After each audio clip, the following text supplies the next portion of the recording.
Radio Kédougou, le journal avec Sotelma Malitaire.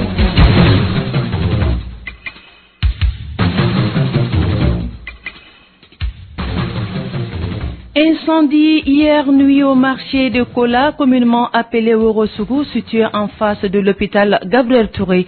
Les dégâts sont énormes, mais pas de perte en vie humaine. Le 7 avril prochain, le Rwanda entamera des commémorations du génocide qui fit il y a 20 ans. Ces commémorations sont placées sous le signe d'une réconciliation nationale. C'est tout pour les principaux titres de développement dans un instant avec Fanta Diakité.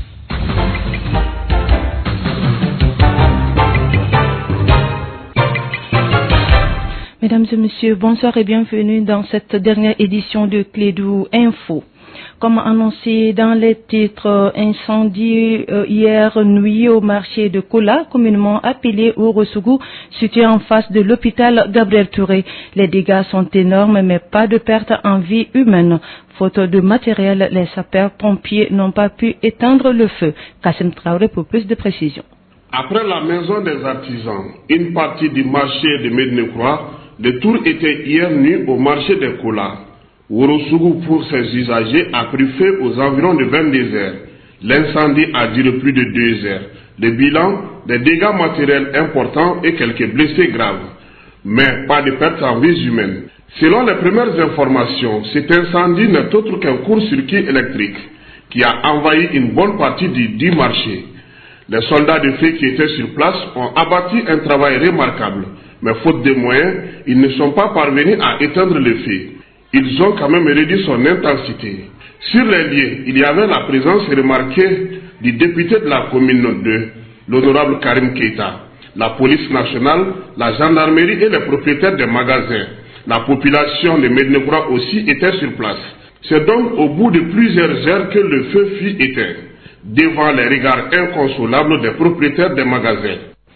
Sur le même sujet d'incendie dans le marché de Kola, écoutons Moussa Keita, un vendeur de Kola. Il est au micro de Fatou Sissé. C'est aux environs de 20 heures hier que tout a commencé. Bon, on s'est aperçu directement qu'il y avait de la flamme partout. Bon, on a appelé les sapeurs-pompiers. C'est avec, après un retard de 2 heures de temps qu'ils se sont présentés. Bon, ça a trouvé que déjà les flammes ont tout englouti. Et puis, l'accès de là à l'endroit aussi était vraiment très difficile. Non, franchement, on n'a vu personne pour le moment. Peut-être qu'ultérieurement, il va se présenter. L'appel que j'ai lancé aux autorités, c'est de combattre aux besoins de la population. C'est vraiment, c'est très humain. Franchement. Bon, parce qu'il y a de ces personnes ici, vraiment, hier à les voir seulement, on avait les larmes aux yeux. Franchement, il y avait de ces gens-là ici, à les voir seulement, on avait les larmes aux yeux. Voici vraiment les autorités deviennent inactives. C'est vraiment un problème. L'hôpital du Mali est confronté à d'énormes difficultés qui sont l'étroitesse des lieux, le manque de lits pour les services d'urgence et le manque de radiographie numérique. À ce problème s'ajoute la lenteur administrative pour l'achat de certains matériels nécessaires pour ce grand hôpital. Les membres du conseil d'administration qui devraient se réunir ce matin en conseil ont visité les lieux hier mercredi 5 mars. Kassim Traoré était présent sur les lieux. La visite a commencé par le service des urgences où il n'y a que 4 lits. Le premier tour de l'hôpital a permis au conseil d'administration de faire le constat suivant. Dr Bassiriki Traoré, président du conseil d'administration de l'hôpital du Mali. Tout est étroit les bâtiments. Il y a cette affluence envers l'hôpital du Mali. Il n'y a plus de scanner en ville, ni le point G, ni l'hôpital Gabriel, ni nulle part. Et ils sont en train de s'y mettre pour suppléer à la carence déficit de tous les services de radio de la ville de Bamako. Aujourd'hui, l'hôpital du Mali a besoin de 25 millions de francs CFA pour augmenter la capacité de son service de radiologie. Dr Traoré explique. Comme je l'ai dit, 25 millions en plein début d'année budgétaire, ça peut faire rire. Mais pour le service que ça doit rendre, vraiment 25 millions ce n'est rien. On est confronté au même problème que tous les autres. Il faut passer par le marché public, il faut passer par-ci, par-là. Nous, le besoin est là. En tout et pour tout, le service de réanimation de ce grand hôpital n'a que 3 lits. Dr Kane, directeur de l'hôpital du Mali. Nous sommes un hôpital qui a 134 lits. Tous ces malades sont envoyés à l'hôpital du Mali, ce qui fait qu'actuellement nous sommes débordés, non seulement au niveau du service de l'imagerie médicale, mais aussi même les urgences et la réanimation. Toutes les difficultés constatées seront mises sur la table du conseil d'administration qui aura lieu ce matin. Toujours dans ce domaine, faire le point des activités et les difficultés rencontrées en 2013 afin de proposer des solutions au cours d'un conseil d'administration tenu ce matin à l'hôtel Timbuktu. Il s'agit également pour les administrateurs de voir l'état d'exécution financière du budget 2013 et adopter le budget 2014. Pour cette année 2014, l'hôpital du Mali a un budget de plus de 2 milliards de francs CFA, soit une augmentation de 32% par rapport à l'année 2013. Dr Mamadou Kane, directeur général de l'hôpital du Mali. Comme autre difficulté, il y a la lourdeur des procédures qui entraîne donc des difficultés d'approvisionnement en médicaments consommables et puis matériels. Au-delà de cela, il y a eu aussi d'autres difficultés, notamment dans l'insuffisance des ressources humaines, parce que l'hôpital du Mali est une jeune structure.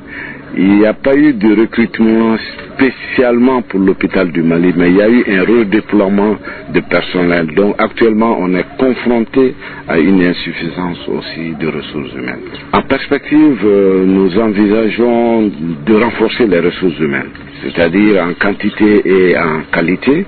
Ensuite, de pouvoir acquérir des équipements et puis du matériel. Le budget de 2013 équilibré en recettes et en dépenses s'élevait à 1,5 milliard, mais par rapport à cela, nous avons pu mobiliser 2,121 milliards, donc on a eu un taux de mobilisation de 136% par rapport à 2013. En 2014, le budget équilibré en recettes et en dépenses s'élève à 2,69 milliards, donc ça fait à peu près une augmentation de 32% par rapport à 2013. Paix, réconciliation, défi, enjeu pour une participation accrue des femmes. Tel est le thème national de la Journée internationale de la femme qui sera célébrée ce samedi au Mali. Les femmes handicapées du Mali ne comptent pas rester en marge. Elles ont décidé d'organiser des manifestations afin de parler haut et fort de la réconciliation et la paix au Mali. Selon Madame Fatou Dako, présidente de l'Union malienne des associations et comités des femmes handicapées du Mali, ce thème n'est pas fortuit. Elle est au micro de Mariam Kouyaté. La journée internationale de la femme est une journée pour toutes les femmes du monde. Et dans le contexte actuel du Mali, le thème a été paix et réconciliation, défis, enjeux pour une participation accrue des femmes. Qu'est-ce que cela veut dire? Cela veut dire qu'il faut que les femmes participent activement à la reconquête de la paix totale et aussi réconcilier les fils de notre cher pays, le Mali. Nous, les femmes handicapées, qu'est-ce que nous avons envisagé? Parce que le thème est tellement important, ce thème est tellement capital qu'on s'est dit qu'il faut organiser une conférence débat autour de ce thème-là. Nous avons invité les femmes handicapées, les informer pour leur dire quelle est votre partition, qu'est-ce que vous devez faire pour réconcilier les fils du pays,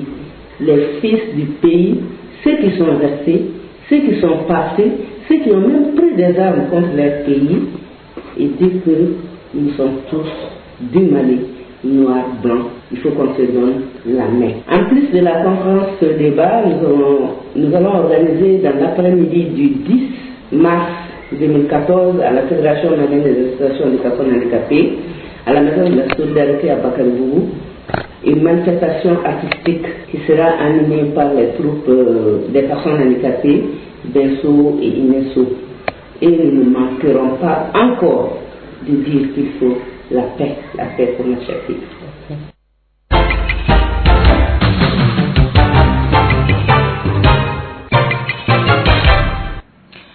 À présent, l'actualité internationale. L'état d'urgence en vigueur en Tunisie depuis la révolution de janvier 2011 a été levé avec près de 4 mois d'avance, alors que le pays émerge tout juste d'une année mouvementée, marquée par des violences attribuées aux djihadistes.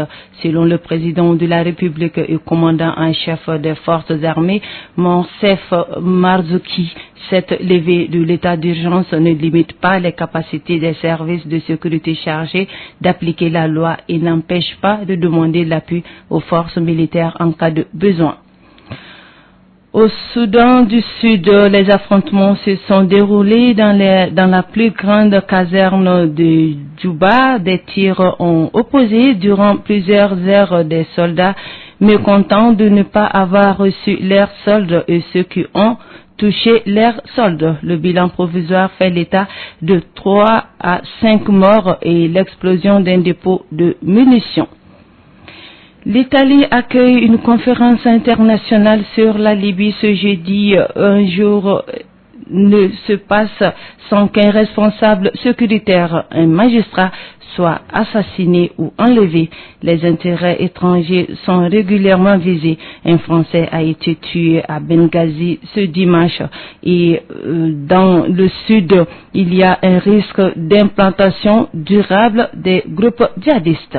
Enfin, pour terminer cette page internationale, le 7 avril prochain, le Rwanda entamera des commémorations du génocide qui fit il y a 20 ans. Quelques 800 000 morts, principalement dans la minorité Tutsi, sous les signes d'une réconciliation affichée, mais que certains analystes estiment loin d'être achevée.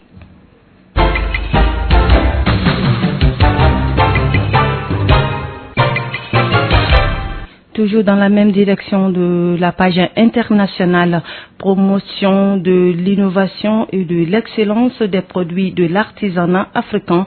C'est le thème d'un prochain marché ivoirien et de l'artisanat qui se tiendra au Palais des Sports de Treichville le mois d'avril prochain. C'est dans le cadre de la promotion de ce salon que le comité d'organisation du salon est en visite à Bamako. La délégation ivoirienne a rencontré hier la presse au ministère de l'Artisanat et du Tourisme. Antoine Assemia Yapo, chef de la délégation, est un extrait de son intervention lors de la conférence de presse, des propos recueillis ici par Kassim Traoré. Mais les panels vont porter sur des points essentiels parce que nous produisons de la qualité. Nous faisons des produits qui plaisent, mais comment pouvoir les écouler? Comment faire en sorte que les partenaires financiers puissent savoir que l'artisanat est un secteur qui mérite appui, qui mérite qu'on s'y intéresse. Il va y avoir des panels qui vont réunir autour du même table plusieurs participants pour que nous puissions à la fin avoir de la chance que des bailleurs financiers puissent nous accompagner. Donc on veut en un mot réunir en une semaine ou en quelques jours toute la crème de l'artisanat africain sur le même espace avec en face d'eux des acheteurs professionnels qui puissent passer aux commandes, qui puissent donc leur permettre de commercialiser. De sorte que dans le programme, il y a deux aspects, deux parties. La matinée sera réservée aux acheteurs professionnels. Le salon va s'ouvrir à 9h pour se fermer vers 21h. Mais de 9h à 14h30, ce sera uniquement des acheteurs professionnels. Parce que ces acheteurs-là, très souvent, n'aiment pas se faire sur le même stand avec deux acheteurs. Parce qu'ils n'aiment pas négocier devant deux acheteurs professionnels. Donc on a donné la possibilité de pouvoir être seul avec l'artisan et échanger. Voilà cette conférence de presse sur le marché ivoirien de l'artisanat. Mais un point final à cette édition. Merci à vous de l'avoir suivi. La mise en œuvre était assurée par Ousmane Wele Diallo. Au micro pour la présentation, Fanta Diakité. Au revoir à toutes et à tous.